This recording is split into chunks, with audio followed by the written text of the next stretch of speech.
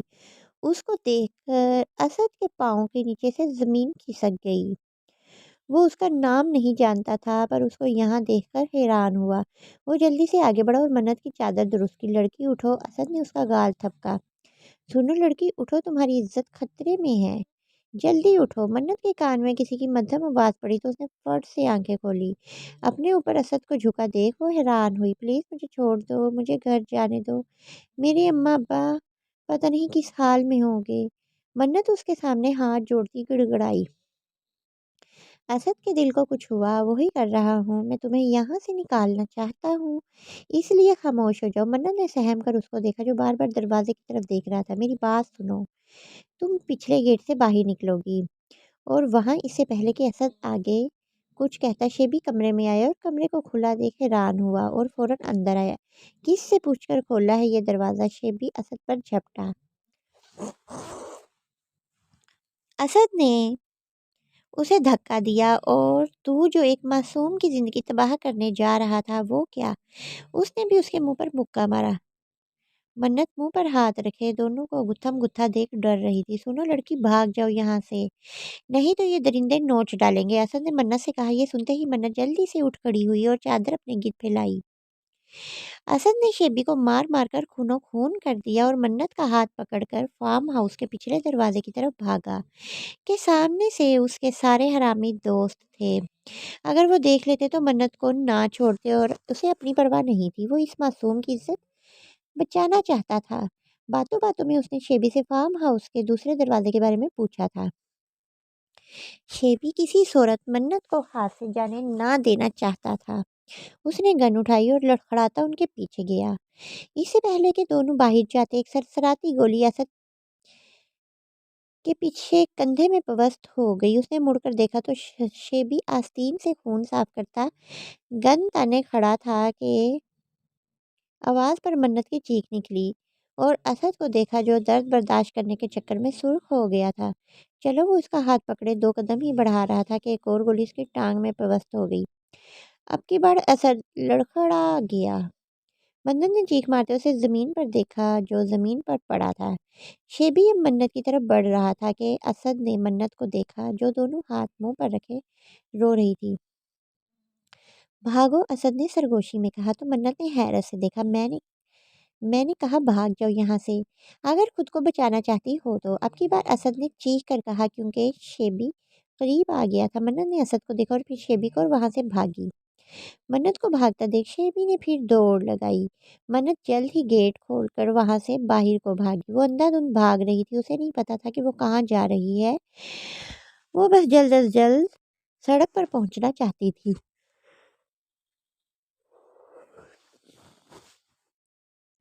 Shabby جیسے ہی get تک پہنچا اسے پولیس سائرن کی آواز آئی۔ فرنٹ سائڈ پر اس کے دوست لاؤڈ سپیکر میں میوزک سن رہے تھے جبکہ وہ بیک سائڈ پر تھا، اس لیے پولیس سائرن سن کر بوکھلا گیا۔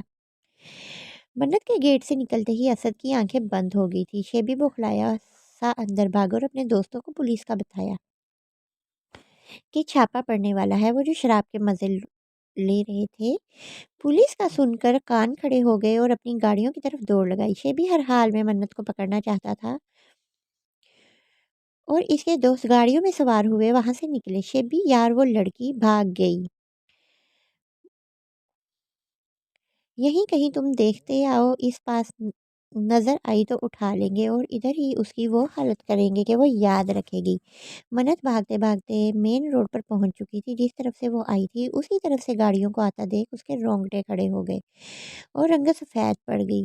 وہ دونوں ہاتھوں سے چادر تھامے ہمت جمع کر کے بھاگی، پیچھے مڑ مڑ کر دیکھتی جو گاڑی اسی طرف آ رہی تھی۔ اس کا سارا دھیان پیچھے تھا کہ سامنے سے آتی گاڑی نے زوردار بریک لگائی اور منت گاڑی سے ٹکراتی بے ہوش ہو کر گر گئی۔ ہمایوں جو گاڑی چلا رہا تھا، سامنے سے ایک لڑکی کو بھاگتے دیکھ اسے کچھ گڑبڑ کا احساس ہوا۔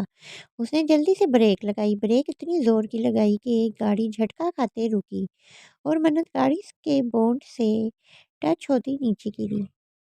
ہمایوں اور فہد جلدی سے نیچے اترے جہاں منت بے ہوش پڑی تھی۔ سر لگتا ہے کسی لڑکی مصیبت میں ہے، فہد نے سامنے اشارہ کیا۔ دوسری طرف سے ایک گاڑی فل سپیڈ میں آ رہی تھی۔ فہد دروازہ کھولو جلدی۔ ہمایوں نے منت کو گود میں اٹھایا۔ اس نے ابھی تک اس کا چہرہ نہیں دیکھا تھا کہ آدھے چہرے پر اس کی چادر تھی۔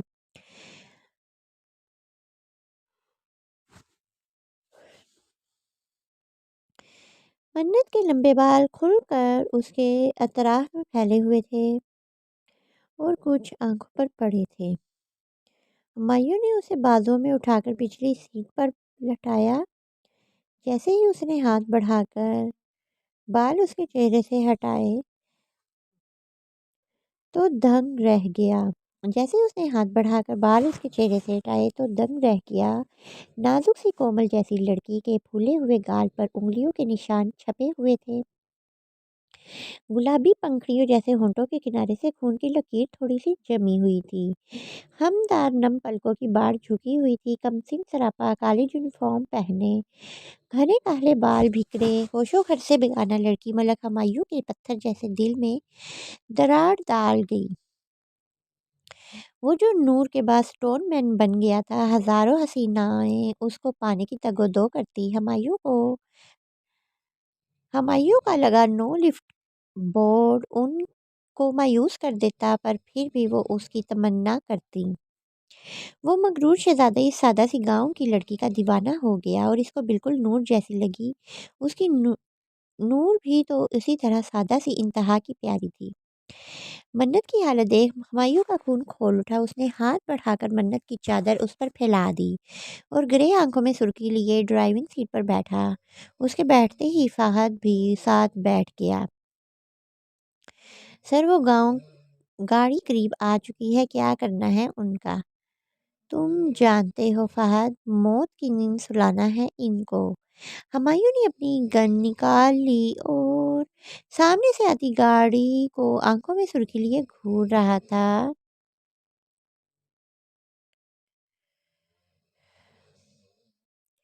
شیبی جو گاڑی چلا رہا تھا سامنے کھڑی گاڑی کو دیکھ کر چونکا۔ اسے لگا کہ گاڑی پولیس کی ہے۔ اس نے آؤ دیکھا نہ تھا اور گاڑی کو ریورس کرتے ہی مین روڈ سے نکلتی کچی سڑک پر ڈال دی اور سپیڈ فل چھوڑ دی اور گاڑی ہچکولے لیتی کچی سڑک پر دھول اٹھاتی رہی، اس سے پہلے کہ ہمایوں جوڑے میں پالتا۔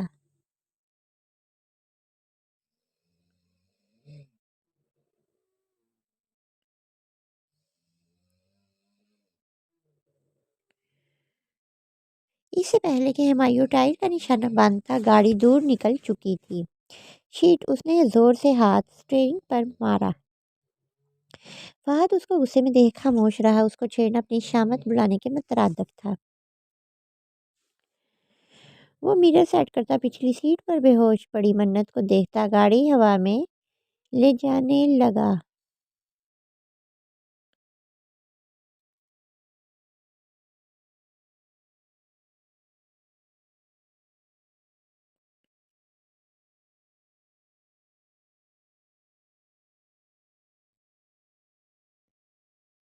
یہ کہہ رہا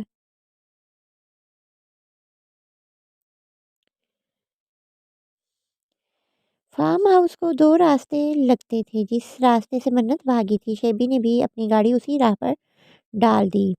ان کے نکلتے ہی 1-2 منٹ میں پولیس آ چکی تھی۔ وہ کیونکہ دوسرے راستے سے آئے تھے، اس لیے شیبی لوگوں کی گاڑی کو نہ دیکھ سکے۔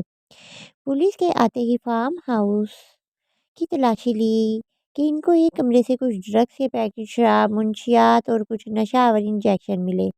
یہ انجیکشن اتنے ہائی ڈوز کے تھے کہ اگر عام بندہ لگا لیتا تو پاگل ہو جاتا یا پھر ایسا سرور چڑھ جاتا کہ جب تک اس کا اثر رہتا وہ خود کو ہواؤں میں محسوس کرتا کہ اسے جنسی تسکین ملتی، اور جب اثر ختم ہوتا تو اس کو نوچنے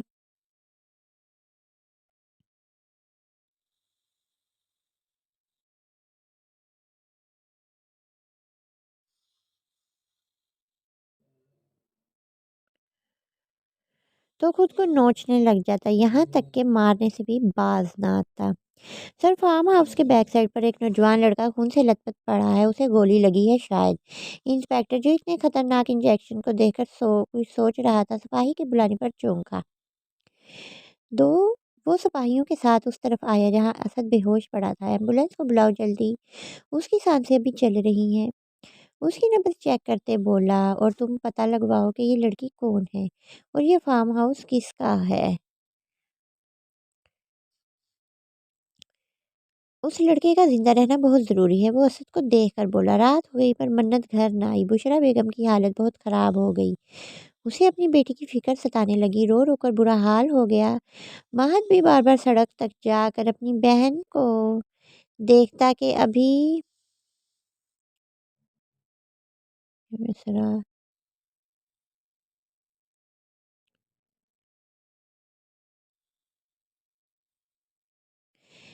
اس کی بجو آئے گی۔ گڈی بھی اپنے پاؤں کی تکلیف بلائے بشرا بیگم کو سنبھال رہی تھی اور منت کے لیے رو رہی تھی۔ منت کا انتظار کرتے کرتے رات ہو گئی پر وہ نہ آئی۔ اعجاز صاحب جو تھکے ہارے گھر لوٹے، اپنی بیوی اور بچے کی حالت دیکھ کر جھٹکے۔ صحن میں ہی بشرا سر پر پٹی باندھے چارپائی پر لیٹی منت منت کر رہی تھی۔ مہد ماں کے ہاتھ دبا رہا تھا اور گڈی بیٹھی سر دبا رہی تھی۔ گڈی میری بچی بتا نہیں کس حال میں ہوگی، تجھے کچھ پتا ہے تو بتا مجھے، کیا تمہاری کوئی اور دوست ہے؟ نہیں خالہ، ہم نے کبھی کوئی دوست نہیں بنائی، میں اور منت سائے کی طرح ایک دوسرے کے ساتھ رہتی تھی۔ منت کا سنتے ہی دروازے پر کھڑے اعجاز صاحب کے قدم لڑکھڑائے۔ بشرا یہ کیا کہہ رہی ہو؟